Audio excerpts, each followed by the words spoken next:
Trauma Sally. That was what they called her over the intercom, the contempt in the page operator's voice so sharp you could feel it cutting through 6 floors of fluorescent-lit corridors. She didn't flinch when she heard it. Didn't pause mid-stride. Didn't let her jaw tighten in the way that would have given Dr. Ashford exactly what he wanted, a sign that the barb had landed. They didn't know her hands had sutured arteries in a bombed-out schoolhouse in Helmand Province while mortar fire punched holes in the walls. They didn't know she'd held 17 people alive through an extraction that the Pentagon had erased from every official record. To them, she was just the night shift nurse who moved too quietly through the emergency department, who somehow always anticipated the trauma surgeon's needs 3 steps before he realized he had them, who countermanded supply orders that should have been beneath her notice. To them, she was invisible. That invisibility was deliberate. That invisibility was survival. Sarah Chen pushed through the staff entrance at 10:24 p.m. on a Tuesday, her pale blue scrubs already wrinkled from the afternoon heat that San Diego held like a grudge even after sunset. The parking lot had smelled of hot asphalt and exhaust, the kind of stale summer air that made your lungs feel coated. Now, inside Seattle General's emergency department, the smell shifted to something chemical and sharp, antiseptic layered over coffee that had been brewing since the morning shift, with undertones of human suffering that no amount of bleach could quite mask. The fluorescent lights overhead buzzed their endless fluorescent song, a sound so constant that most people stopped hearing it. Sarah heard it. She heard everything. Her eyes catalogued the status board as she moved past, 3 patients in Bay 4, waiting room at 47% capacity, 2 surgical teams prepping on floors 3 and 5. Standard Tuesday. Manageable. Her locker was in the back corner of the nursing station, a space chosen deliberately years ago where she could change without drawing attention. The door creaked. She'd requested maintenance fix that 17 months ago, they never had, and she pulled out her stethoscope, already draped over her badge. The badge photo showed Sarah Chen, RN, taken 6 years ago when she'd started night shift at Seattle General under a name that wasn't the one she'd been born with. The name itself was engineered by people in offices she'd never seen, the paperwork stamped with classification marks that made attorneys nervous. David had understood that. David had accepted the ghost life she'd been given after Operation Buried Echo, after the Pentagon had informed her that Major Sarah Chen was officially dead and must remain dead, that she had to become someone else entirely and could never surface. That was the deal. That was always the deal. She hung her jacket in the locker, not a jacket really, just a cardigan from Target that she wore over her scrubs during shift changes because the hospital kept the ER cold enough to preserve organs. Inside the left lining, sewn in with careful precise stitches that matched military uniform standards, was a patch from the 3rd Battalion, 5th Marines. Dark Horse. Not regulation. Not allowed. It stayed anyway. Above it, tucked into the breast pocket of her scrubs where it rested against her ribs, was the dog tag on a broken chain. Single tag, not the paired ones most service members wore. Damaged in a way that suggested violence.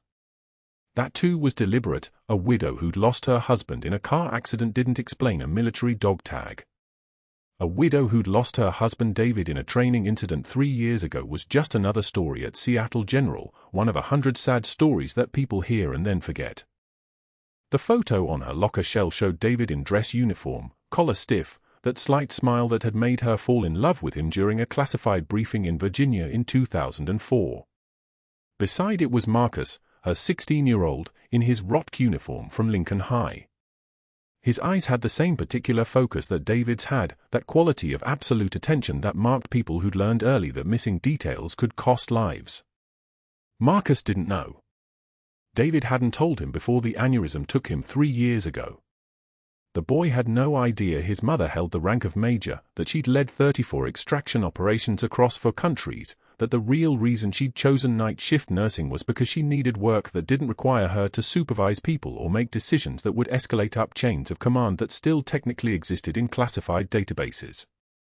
Sarah moved through the emergency department with movements that looked economical but were actually tactical. 6 years of night shift, Tuesday through Friday, midnight to 8 a.m., had taught her the rhythm of Seattle General's trauma floor like other people learned the routes through their neighborhoods. She knew which curtain rails made noise when you opened them. She knew the supply cabinet at the end of Corridor C had a sticky latch that would give away your location if you opened it too quickly. She knew that Dr. Ashford made his rounds at 2:17 a.m. precisely, starting from the North Station and moving south, moving with the kind of careful precision that suggested the hospital corridors were a stage and he was performing a carefully rehearsed role. He was moving through the department now, actually, his polished shoes, those ridiculous Italian leather shoes that had no business being anywhere near a floor where people leaked fluids, clicking against the linoleum in a rhythm that sounded like impatience. Ashford was chief of surgery, 48 years old, with the kind of jawline that looked carved from marble and a presence that made hospital residents nervous. He'd built his reputation on three things: an absolute adherence to protocol, aggressive cost management that had trimmed the surgical department supply budget by 34%, and a talent for making himself indispensable to the hospital's board of directors. The supply restrictions he'd implemented last quarter had been unprecedented, trauma bays getting their instrument trays refreshed every 72 hours instead of 48, critical care units reducing their standing inventory of 4 medications by nearly 20%, the emergency department's expendable supplies cut to a level that made her hands go cold when she read the memo. She'd read it in her locker at 11:52 p.m., standing alone, and her left hand had trembled, not from fear, but from the focused anger of someone who understood supply chain mathematics and combat casualty statistics well enough to know that those cuts would cost lives. Not might cost. Would. The supply cabinet on Trauma 2 is at 73% capacity, Ashford said as he passed the station where Sarah was restocking the code cart. His voice was pleasant. Professional. I trust you understand the inventory guidelines. Yes, doctor, Sarah replied without looking up from the 14-gauge angiocath needles she was organizing. Her voice came out soft, deferential, the voice she'd perfected over 6 years of making herself smaller, quieter, less present in spaces that demanded she be invisible. He moved past. She waited exactly 90 seconds, counting in her head the way she used to count time intervals during extraction operations, and then she retrieved the items from the plastic storage bin under the station counter: 3 boxes of sterile 4x4 gauze, 5 units of fresh frozen plasma packs she'd purchased with her own money 2 months ago, a full set of replacement instruments because the 72-hour refresh cycle meant the trauma bays were running with substandard kits when her hands needed perfection. The supplies went into Trauma 2's cabinet anyway. They always did. Ashford would notice eventually. He always did. But the patients who came through in the next 48 hours, the ones who arrived with wounds that demanded precision and proper equipment, those patients would have what they needed. The waiting room held the usual Tuesday night collection: a man with chest pain who was probably having heartburn, a woman with a child who had an ear infection, a homeless woman with a foot injury that had probably started as a blister 6 weeks ago and had festered into something requiring antibiotics and real care. Sarah had learned 6 years ago that the waiting room was where people came when they had nowhere else to go, when the public health system had failed them, or when they were too ashamed or too poor to go anywhere else. Most of them would wait for hours. Some of them would leave before seeing a doctor because they couldn't afford the copery. None of them would ever know that Sarah Chen, in her pale blue scrubs, was the reason they made it home instead of ending up in the morgue. Around 1:34 a.m., a call came in from the paramedics in the field: incoming trauma, vehicle incident, training accident at Camp Lejeune Satellite Facility, male patient approximately 40 years old with acute abdominal pain and shrapnel wounds to the left torso. ETA for minutes. Level 1 activation. The words came through the radio with that particular urgency that changed the energy of the emergency department immediately. The waiting room stillness broke apart. The staff moved. Ashford appeared from his office, because he was always in his office, always watching, always calculating metrics that had nothing to do with actual human survival, and positioned himself at the head of the trauma bay with the authoritative posture of someone who'd practiced it in front of a mirror. "What are we getting?" he asked, his voice sharp, commanding. Male, 40, shrapnel wounds, left torso, abdominal pain, decreased LOC, Sarah reported from her position at the supply station. Paramedics estimate 30 to 40 minutes onset to arrival. Ashford nodded, already planning the approach. Efficient. Competent. That was the thing about him, he wasn't incompetent. That made him dangerous in a different way. The ambulance arrived at 1:38 a.m., pulling through the bay doors with the mechanical precision of paramedics who'd done this 1,000 times. Sarah moved to help coordinate the transfer, to get the patient from the stretcher to the trauma bed, to begin the systems check that would determine what came next. The patient was unconscious, his face turned slightly away from her as they rolled him through the bay, his left temple visible for just a moment as they transferred his weight, and Sarah's entire body went absolutely still. The scar. The precise surgical stitching across the left temple, the exact pattern of closure that she herself had done 20 years ago in a bombed-out schoolhouse in Helmand Province. She'd stitched that scar into a 7-year-old boy's forehead while shells fell around them and her hands held absolute steady because soldiers' hands don't shake, not when the child's life depends on your precision.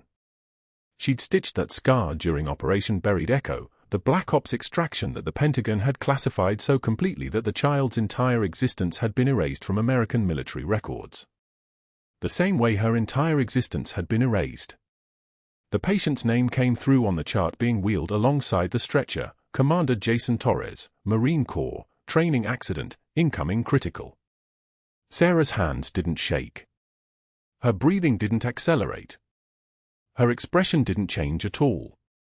But for 1.3 seconds, the exact amount of time she'd calculated that she could spare without anyone noticing, she forgot that she was supposed to be invisible. The overhead page crackled through the hospital like a blade being drawn. Chen, Trauma Sally, to administration immediately. The nickname echoed through every floor of Seattle General, bouncing off beige walls and fluorescent lights, and nurses exchanged glances the way people do when they sense blood in the water. Sarah stood in Trauma Bay 2, hand still gloved, Commander Torres's vitals steady on the monitor beside her. She'd made the call 42 minutes ago to treat him first instead of following Dr. Ashford's triage order for the motor vehicle accident in Bay 3. Torres was crashing. Torres needed her. There was no decision to make, only the physics of survival, and now the physics of consequence.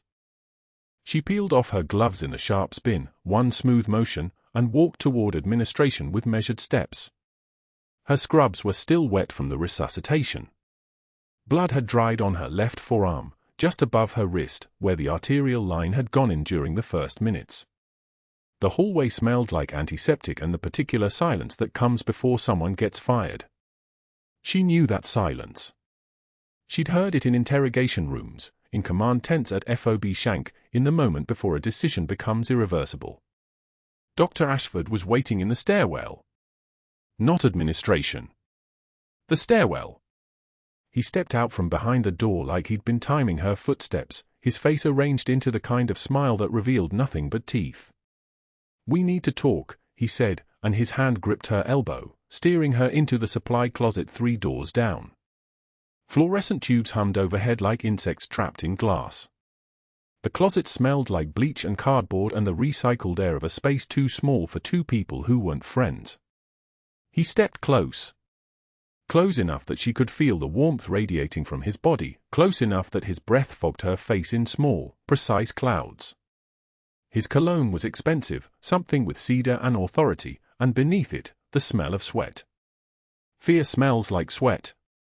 You think 6 years makes you untouchable. His voice dropped. Not to a whisper. Worse. To the conversational tone of someone stating a fact. You're a night shift nobody who just committed career suicide. I've been removing obstacles like you for a decade. Sarah took one measured breath. Her expression didn't change. The composure was muscle memory, built across 20 years of briefings, ambushes, interrogations, decisions that cost lives. She'd learned long ago that the face was a weapon, and right now it was her only defense. Obstacles to what, Dr. Ashford? Patient care or your budget reports? His jaw tightened. Smart mouth won't save you, Trauma Sally. He leaned in closer, and for a fraction of a second, Sarah understood the real threat. This wasn't about protocol. This was about a man who'd built his entire identity on control, watching that control slip away every time she saved a patient he'd written off as a liability.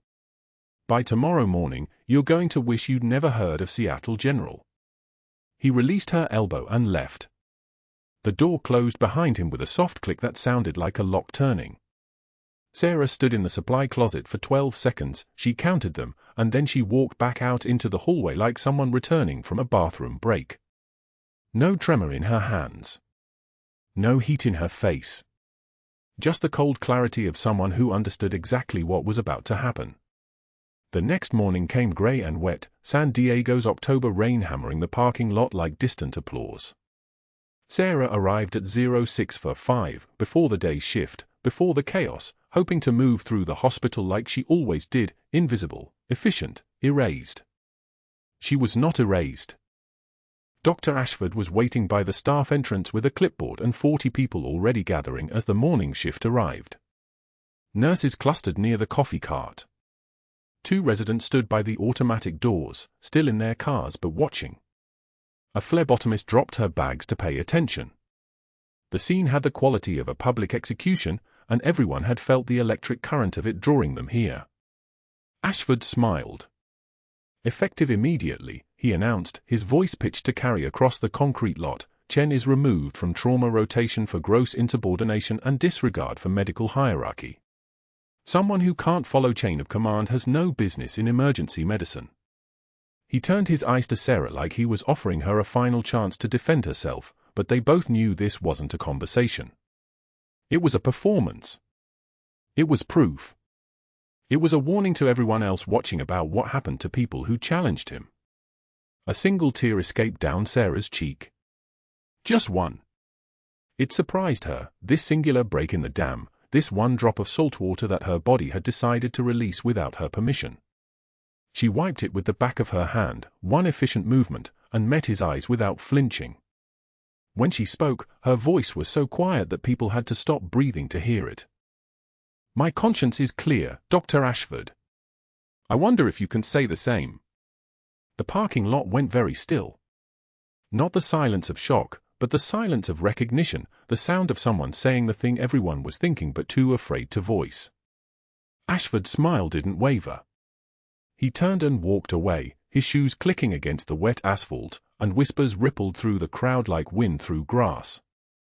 But Sarah was already moving, already walking toward the employee lot, already transitioning into the next phase of survival. That afternoon, in his office on the 4th floor with the door locked and the blinds drawn, Dr. Ashford made 3 phone calls. The first one went to Richard Morrison, the board chairman. We have a liability issue, Ashford said, his voice smooth and professional, with a night shift RN who's been systematically bypassing attending physician orders. I'm documenting a clear pattern of insubordination and scope violation. This is a legal exposure. Morrison listened, concerned. Morrison had lawyers and insurance companies and fiduciary duties. This language was a key that fit perfectly into all of those locks. The second call went to the State Nursing Licensing Bureau.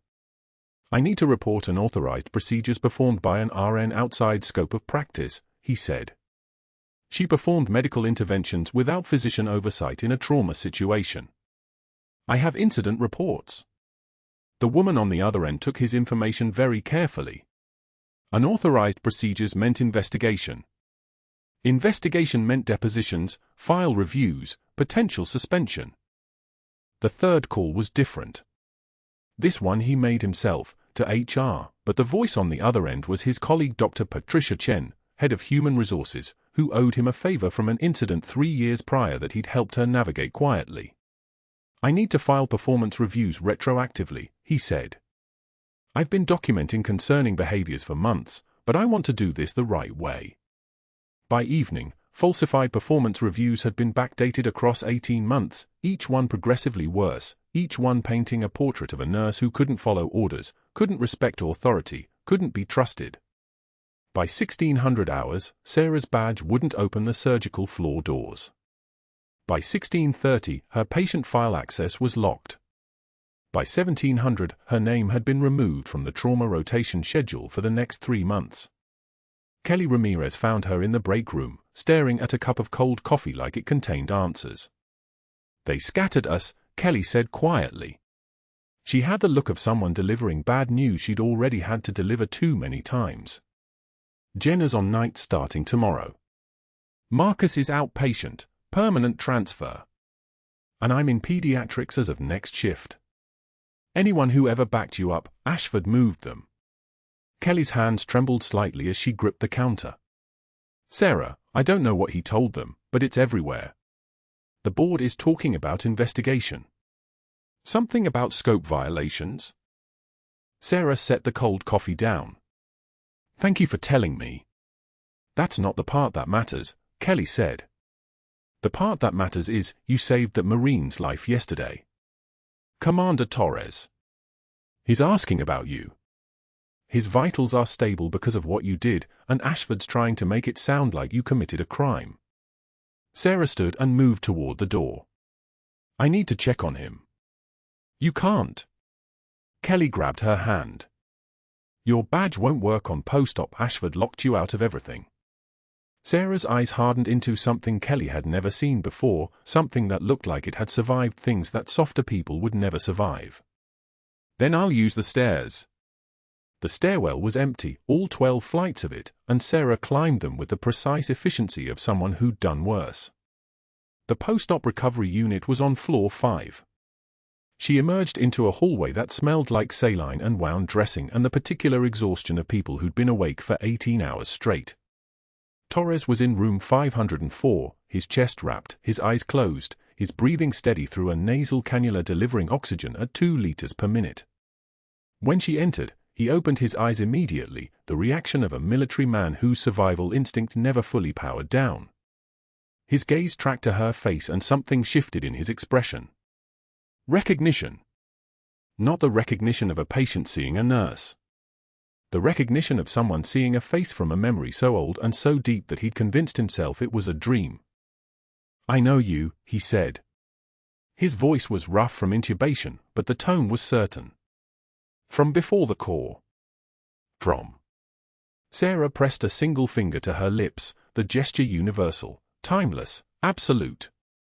She checked his monitors, verified his O2 saturation was holding at 94%, and then she left without another word. The secret was still a secret. The past was still buried. And Commander Jason Torres was alive because she'd made the only choice she could live with, regardless of what it cost her. That evening, as rain hammered San Diego's streets like machine gun fire, Sarah stood at Greenwood Cemetery with water streaming down her face, mixing with tears she hadn't known she had left to shed. The grave marker read Master Sergeant David Chen, KA Afghanistan 2009, and the single dog tag on the broken chain hung from her clenched fist like a weight that could anchor her to the earth or pull her down forever. I tried to stay hidden like you asked, she whispered to the rain and the stone and the memory of a man who'd taught her that some promises are the only thing that keep you human. I promised you I'd keep Marcus safe. Promised you that Major Chen would stay dead, that Sarah Chen the nurse would be enough, would be invisible, would be safe. Her voice cracked, and she let it. There was no one here to hear it. But he came back. That boy from the schoolhouse, from Helmand Province, from 20 years ago, he came back dying and I couldn't. She stopped. She couldn't finish it. She didn't have to. The dog tag bit into her palm where her fingers pressed so tight the metal drew blood. I failed us, she said. I broke the promise.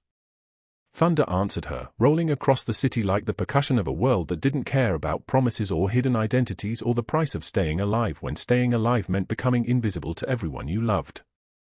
The rain hammered the cemetery like bullets on a tin roof, and Sarah stood motionless in front of a granite marker that read David Chen, 1978 to 2019, beloved husband and father. 3 years of rain and wind had not eroded the engraving. Some things endured. Some things didn't. She held the dog tag in her fist. The metal was cold, and her palm was warmer, and the difference between those two temperatures felt like the distance between who she'd been and who she was pretending to be. Major Sarah Chen was officially dead according to the records at Joint Special Operations Command in Tampa. Dead meant classified. Dead meant protected. Dead meant her son would grow up with a mother who worked nights in a hospital nobody important knew about, in a city that wasn't on anyone's radar, invisible the way the Pentagon needed her to be. I tried to stay hidden like you asked, she whispered to the stone. The words didn't sound like a confession. They sounded like a report. I took the new name. I took the job nobody wanted. I kept my mouth shut for 18 years. But I couldn't let that boy die twice. I couldn't watch him bleed out and do nothing. Her fingers tightened around the dog tag. So I failed us. I broke the promise. I looked him in the eye and said his name. Thunder rolled across San Diego like distant ordnance, and somewhere a car alarm wailed. Sarah pressed the dog tag against her sternum and walked back to her car. The shift schedule on the break room bulletin board had been updated in Ashford's precise handwriting. Chen, supply inventory, basement level 2, 11 p.m. to 7 a.m. Not a suspension. Not yet. Technically, she still had clearance to be in the hospital, but the message was clearer than any termination letter. Basement inventory was the slowest route to disappearing. Ashford was professional about destroying people. He did it with policy. Sarah moved through the basement corridors at 11:44 p.m., her pale blue scrubs faded from years of washing, her badge clipped to her waistband. The fluorescent lights hummed their monotonous song down here. The basement smelled like cleaning solution and cardboard, the way places that nobody visited often smelled, institutional and lonely. She pushed a metal cart past towers of fluid boxes, past ventilator filters still in their original packaging, past the kind of supplies that kept people alive when they had nowhere else to go. At 2:38 a.m., the intercom crackled so loud that Sarah's hand stilled in mid-reach toward a shelf of endotracheal tubes. Code Blue, post-op recovery. Code Blue, post-op recovery. All available medical personnel respond. She didn't move. She wasn't authorized for Code Blue anymore. She wasn't authorized for anything involving patient care.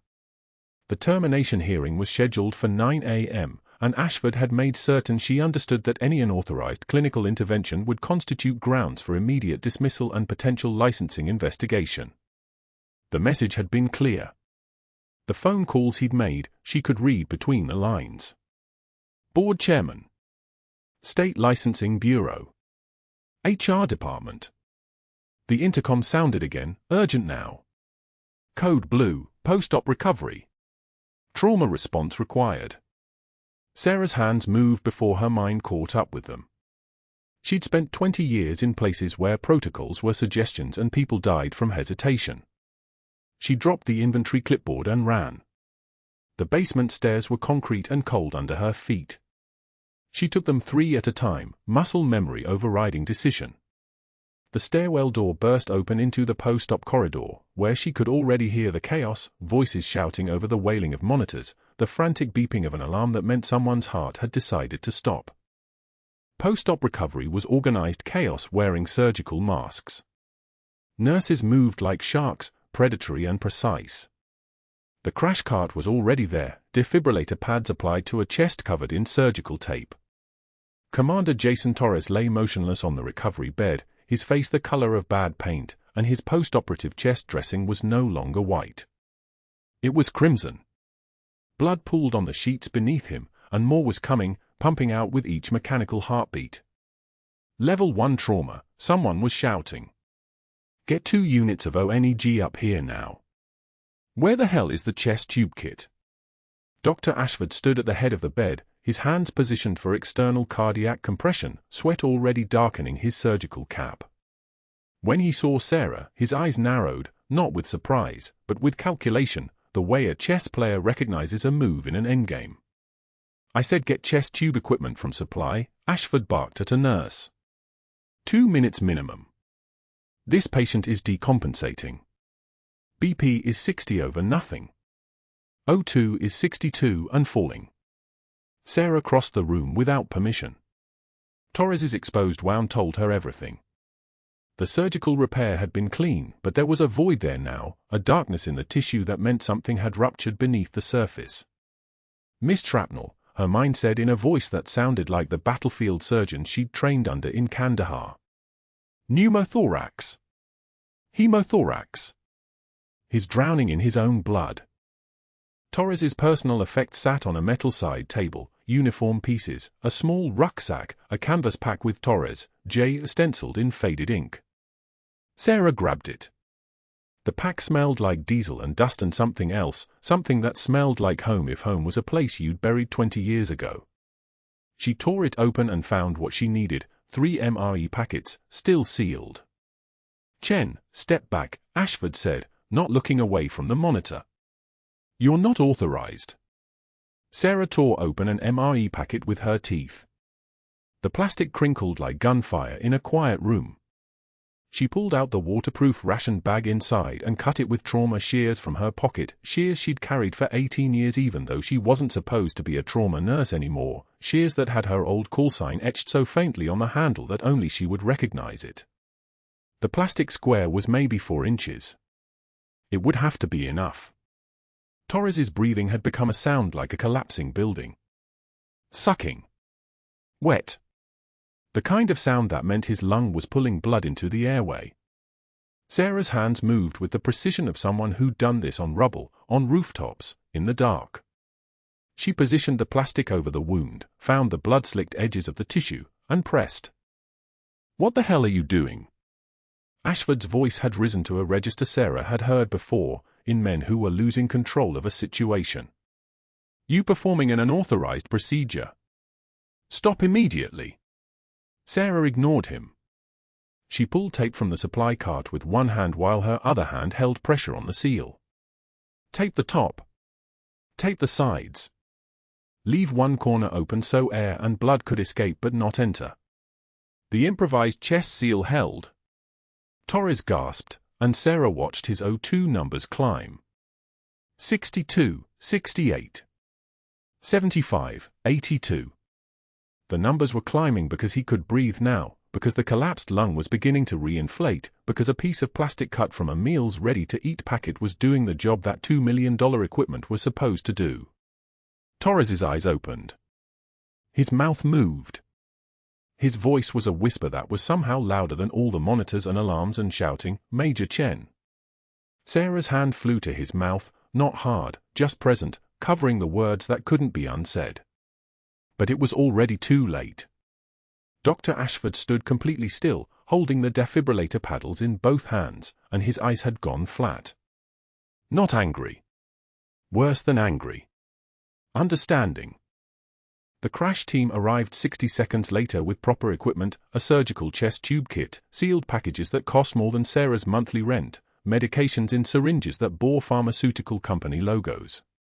They worked efficiently around the improvised seal, preparing to do the procedure correctly, the protocol-approved way.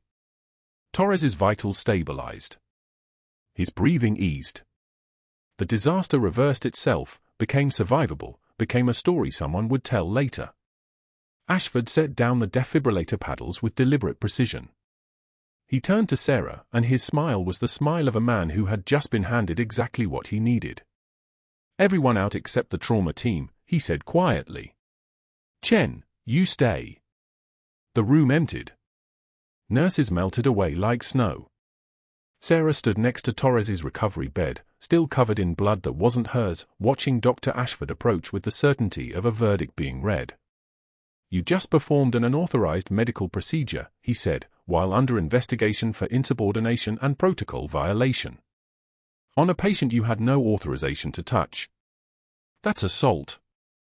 That's practicing medicine without a license."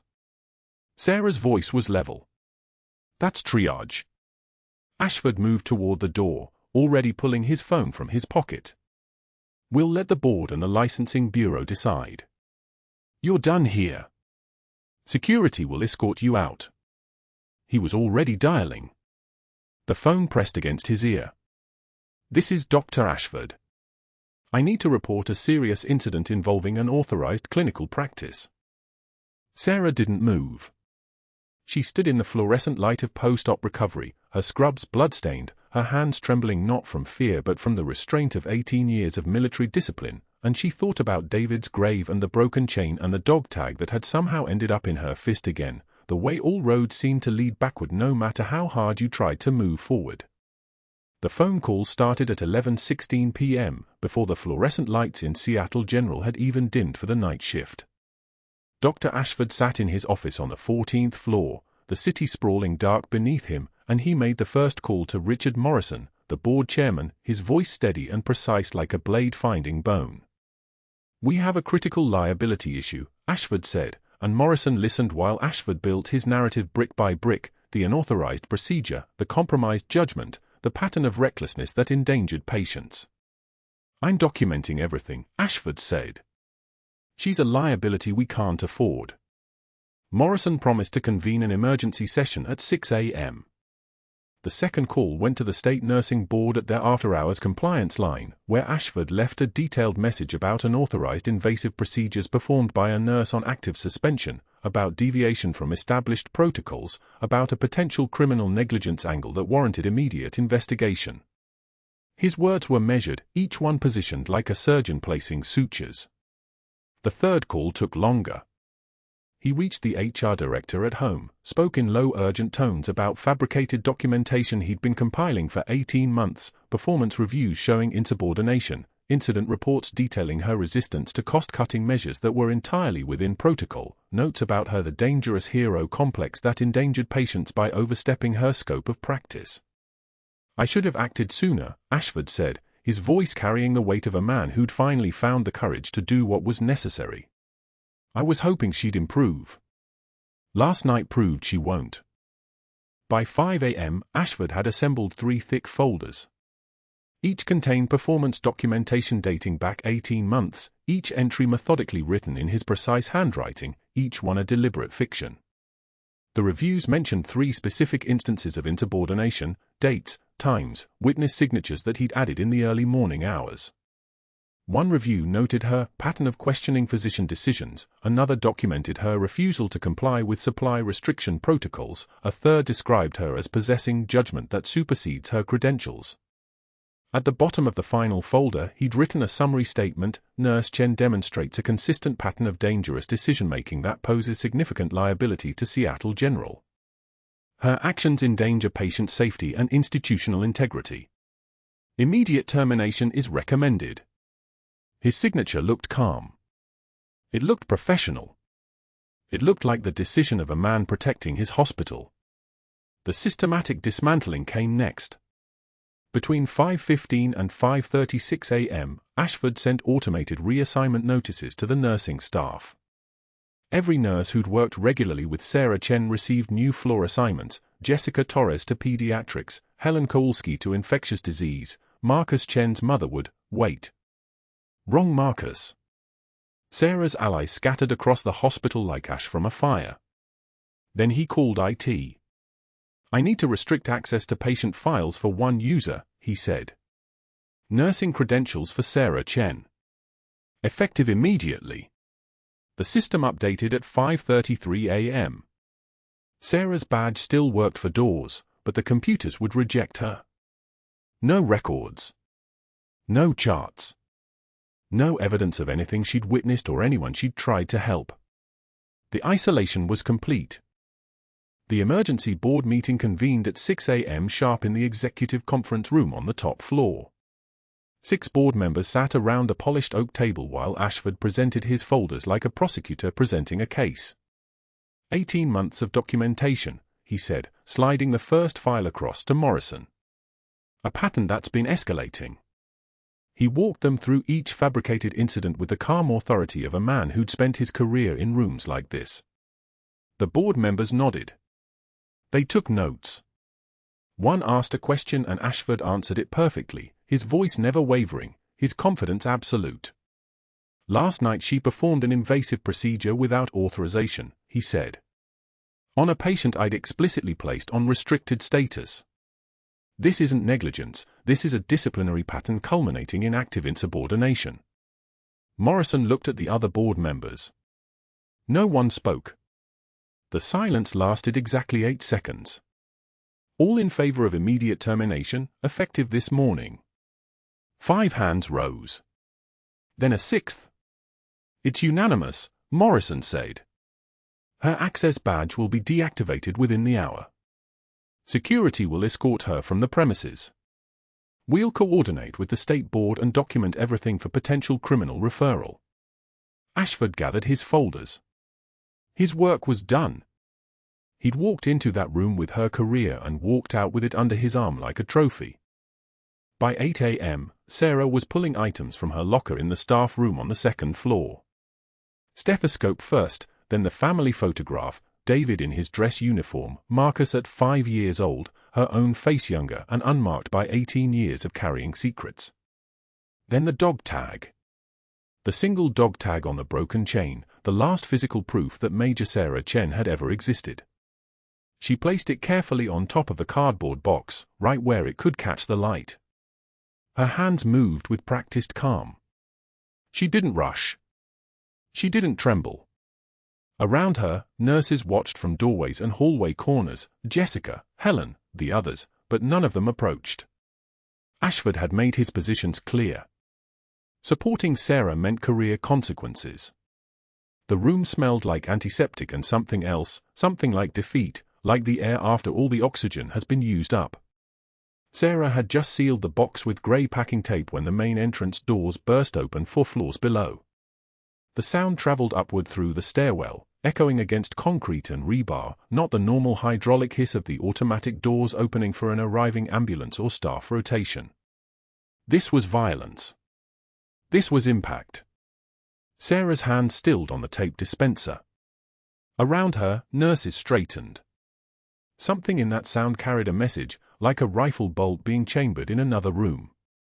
Then came the voice, young and cracking with emotion, "Mom. Mom, they need to see these, I don't care what you promised, Dad." Sarah moved before her mind caught up with her body. She was through the staff room door and into the corridor in 3 seconds, moving toward the stairwell with a speed that made a nurse step backward. She descended 2 flights without running, her footsteps precise despite the urgency in her chest, and emerged into the lobby where the scene had already assembled itself like a tactical operation unfolding in real time. Marcus stood in the center of the lobby in his ROTC uniform, his tall thin frame swallowed by the magnitude of what he was holding. The metal box was locked, military-issue gray with a combination dial, the kind of container used for decorations and commendations and things that mattered too much to leave unsecured. Around him, staff members were already streaming in from every direction, from the ER, from administration, from the upper floors, drawn by the single word that had echoed through the hospital, the only word that mattered, Mom. "Marcus, no," Sarah said, her voice cutting through the noise like a knife finding space between ribs. It wasn't a question. It wasn't a request. It was a command that would have stopped any Marine under her division. But Marcus was 16 and terrified, and he was done waiting, so his hand shook as he opened the combination lock and the lid lifted and the lobby went silent in a way that silence had never been silent before. Inside the case, arranged in perfect order, were the medals. The silver star lay in the center of its blue velvet case, the star catching overhead light and throwing it back into the crowd like a signal. Beside it, in matching presentation cases with white cards bearing typed citations, bronze star with Vela device, another bronze star with a V, purple heart with oak leaf cluster. Combat action ribbon crimson as blood. Each medal represented something the hospital staff had never known existed. Each one was a biography in miniature. Marcus stood with tears streaming down his face, his voice young and furious and breaking at the edges. "My mother is Major Sarah Chen. United States Marine Corps Special Operations. She saved lives while you people pushed papers and watched her disappear." Sarah moved toward him, her hand extended. "Marcus, you don't understand what you've..." But the moment had already seized itself. An older nurse stepped forward, Helen Kowalski, the veteran nurse who'd worked alongside Sarah for 8 years without knowing what she was working alongside. Her hands trembled visibly as she picked up the Silver Star citation. She read the typewritten text, the words that had been written by official Marine Corps command more than 2 decades ago, the words that had been buried in classified archives and locked in metal boxes for so long that they seemed almost impossible, for extraordinary heroism in Helmand Province while serving with Marine Corps Special Operations Command. The words hung in the lobby air like smoke. 1 hour earlier, Dr. Ashford had walked into the KSAN news studio with the confidence of a man who'd never lost a battle he could control. The green room smelled like stale coffee and ambition. His suit, Italian silk, charcoal grey, $3,000, hung perfectly as he settled into the interview chair across from anchor Derek Walsh. The studio lights were warm. They made him look distinguished. Grey at the temples. Trustworthy. A man protecting standards. Derek leaned forward with the practiced concern of a morning news anchor. Dr. Ashford, there's been some controversy at Seattle General regarding a nurse who was terminated. Walk us through what happened. Ashford's jaw was relaxed. His voice carried the weight of authority. We terminated a nurse suffering from delusions of heroism. She claims military service to justify reckless behavior that endangered a patient. She bypassed established protocols. She performed unauthorized procedures. He paused, letting the word settle. Seattle General has standards. We cannot tolerate insubordination disguised as heroism. Derek nodded, scribbling notes. And this nurse, Sarah Chen, she's claiming. Claims are not evidence, Ashford interrupted smoothly. Her performance reviews document a pattern of insubordination spanning months. The hospital board agreed. She's gone. Our patients are safer because of that decision. The interview was ending. Ashford was winning. The narrative was his. He could taste it, the vindication, the validation, the return to his empire without the irritation of a single defiant nurse undermining his authority. This was how power worked. You controlled the story before it controlled you. But the Pentagon Public Affairs Office had been monitoring social media since 4 a.m. Gunnery Sergeant Marcus Chen's posts had gone viral across military family networks by dawn. Video of his mother's humiliation in the parking lot.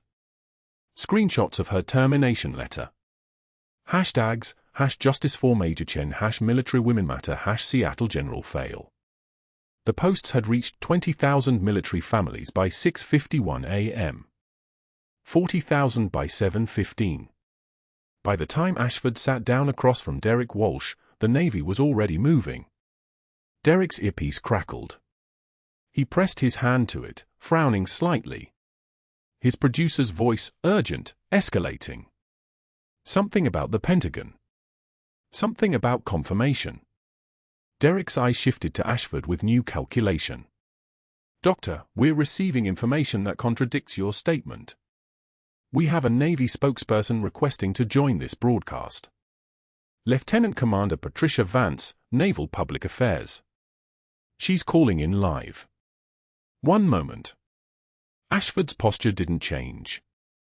His hands remained still. But something flickered across his face, a flicker like power flickering during a storm. The phone line connected. Patricia Vance's voice came through the studio speakers, clipped and precise. Military bearing, compressed into sound. Derek, good morning. This is Lieutenant Commander Patricia Vance, Naval Public Affairs Office. I'm calling to provide context regarding Major Sarah Chen. Major. The word landed like a defibrillator shock to Ashford's chest. We can confirm Major Chen's service record, Vance continued. 12 years, 3 tours, 2 combat zones. She holds a Silver Star, 2 Bronze Stars with Valor devices, 2 Purple Hearts. She's a fully credentialed Marine Corps Special Operations Officer. All of that is documented fact, not claim. Derek leaned forward. Ashford's hands had gone white around the armrests. Furthermore, Vance said, we're aware that Dr. Ashford claimed participation in a 2008 medical mission to Ramadi, Iraq, listing it on his hospital credentials as a defining moment in his medical career. Derek, that mission never occurred. Dr. Ashford was in Seattle during that entire period. We have records. Bank statements. Passport entry-exit logs. Ashford opened his mouth. Nothing came out. The studio went so quiet you could hear the fluorescent lights hum overhead. Derek's face had transformed, from curious to predatory. A new story had just become a bloodletting. Dr. Ashford, can you respond to? There's more, Vance said, and her voice carried the weight of institutions moving. Dr. Ashford's credentials list him as having completed advanced trauma training at 3 facilities that either don't exist or have no record of him attending. His board certifications include documents that we believe are fraudulent. We've referred everything to the FBI's Healthcare Fraud Unit and the State Medical Board. There will be investigations. There will be consequences. 20,000 viewers watching live broadcast in San Diego became 200,000 as clips spread through local news feeds.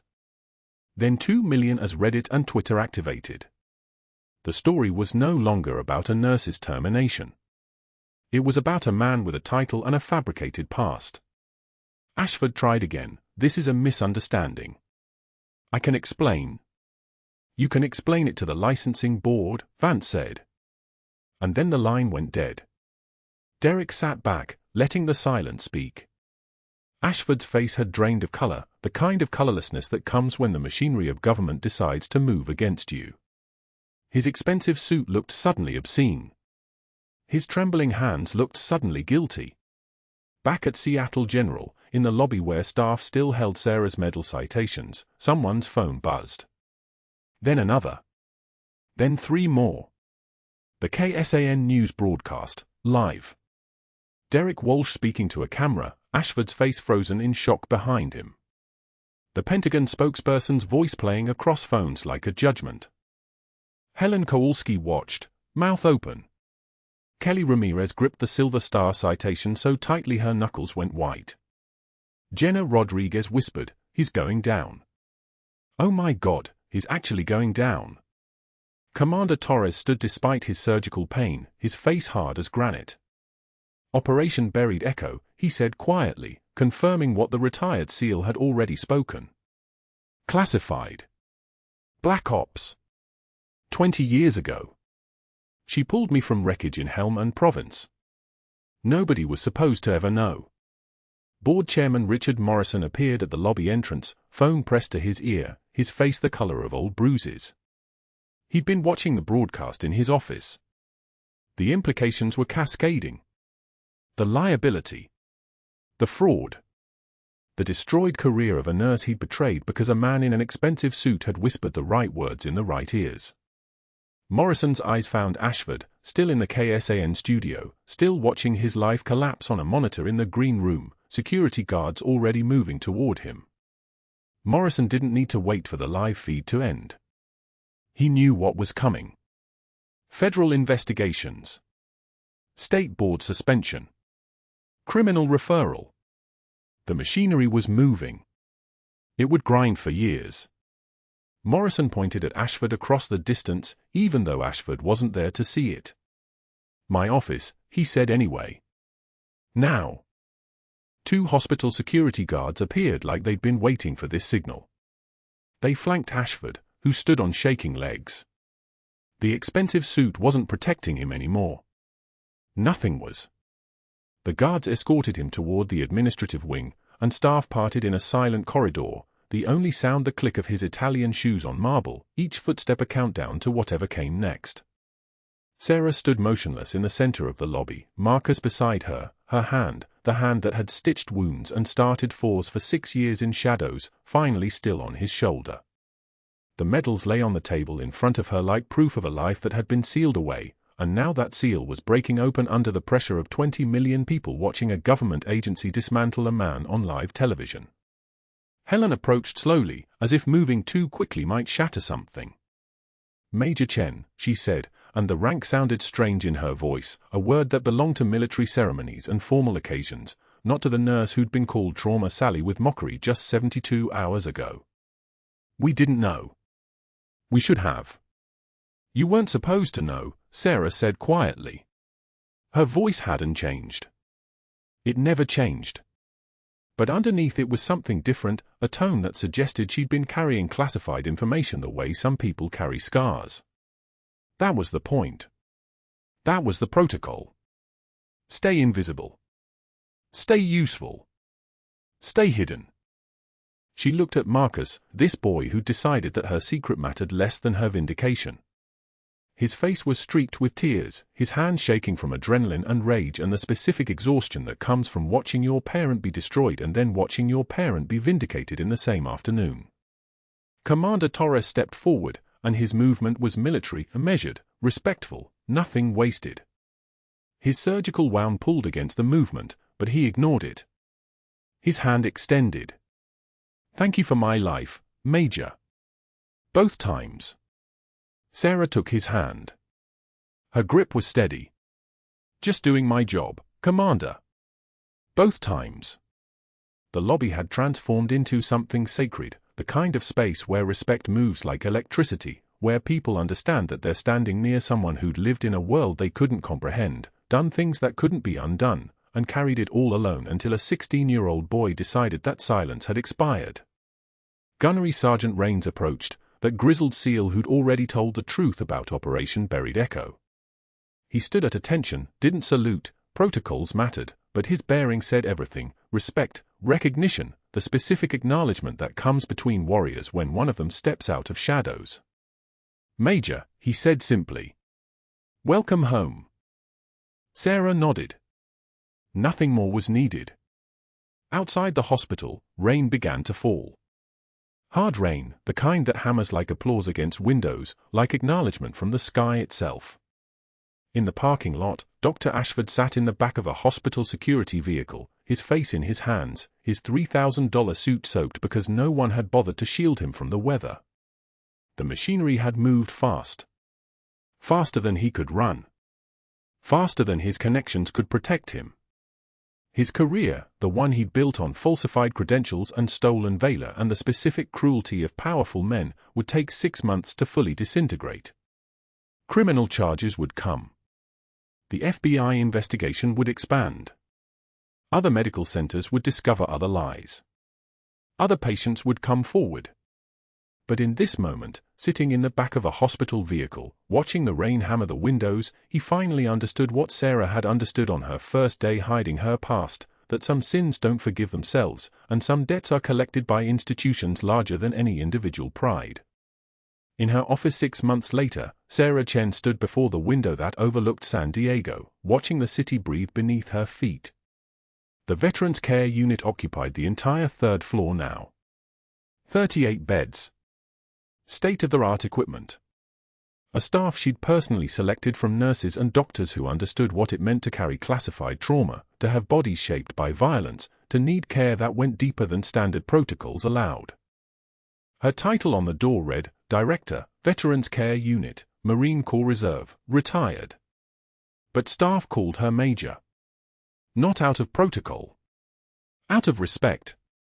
On her office wall, next to her nursing diplomas and certifications, hung a shadow box containing a single dog tag on a broken chain, Master Sergeant David Chen, beside a new photograph, Marcus in his ROTC uniform, receiving an award, standing at attention with the bearing of someone who'd learned that truth mattered more than silence. Below it, a newspaper clipping from the San Diego Tribune, decorated Marine builds bridge between military and civilian medicine. Helen knocked. Entered. Major, sorry, Director, there's a situation in the ER that needs your expertise. 21-year-old male, shrapnel wound, inbound ETA for minutes. Sarah smiled at the slip. That smile contained 6 years of humiliation, 3 days of vindication, and 21 years of carrying a secret that finally no longer needed carrying. Still just Sarah, Helen. But yes. I'm coming. Walking through the hospital corridors, nurses nodded with respect. Not the polite nods of colleagues. The profound nods of people who'd watched someone they'd underestimated transform into someone they couldn't stop respecting. She passed the parking garage entrance where a figure sat at the night security desk, Dr. Ashford, medical license suspended pending investigation, board connection severed like gangrenous tissue, facing criminal charges for fraud and falsified credentials. He didn't look up as she passed. Sarah didn't slow down. In the emergency room, a young Marine lay on a stretcher, his body decorated with the specific wounds that came from IED shrapnel. His breathing was shallow. His oxygen saturation at 91% and falling. His pressure dropping. Sarah's hands moved. Not trembling. Not hesitant. Simply moving the way hands move when they've been trained by 21 years of carrying impossible weight. For access. Blood type. Damage assessment. the specific language of someone fluent in crisis, 14-gauge angiocath, left forearm. 2 units of O negative, type and cross for 4 more. Get me a CBC, CMP, lactate, and coags. Now. Marcus appeared in scrubs, volunteer shift, watching his mother work with the pride of someone who'd learned that invisibility was a choice, and visibility was a right. Gunnery Sergeant Rain stood at the doorway, now volunteer coordinator for the Veterans Unit, watching as Sarah saved another life. Your mother taught me, he said to Marcus, that sometimes the bravest warriors carry stethoscopes, not guns. Marcus nodded, watching Sarah work. Watching her be both the nurse and the major, finally undivided, finally visible, finally exactly what she'd been all along. The camera pulled back through the emergency room window as Sarah moved through the controlled chaos of saving a life. The dog tag on her office wall 3 floors above caught the afternoon light, and beside it stood proof of all she'd sacrificed to keep the world safe, a son in uniform, free to serve in the light she'd been denied for so long. Sometimes the bravest warriors carry stethoscopes, not guns. If you've been watching this story, hit that subscribe button. Real military healthcare heroes are fighting battles in hospitals every single day. Like this video if you believe invisible people deserve recognition. Comment below, what would you have done in Sarah's position? And share this with someone who needs to know that sometimes the strongest people are the ones we never see coming. Thank you for watching.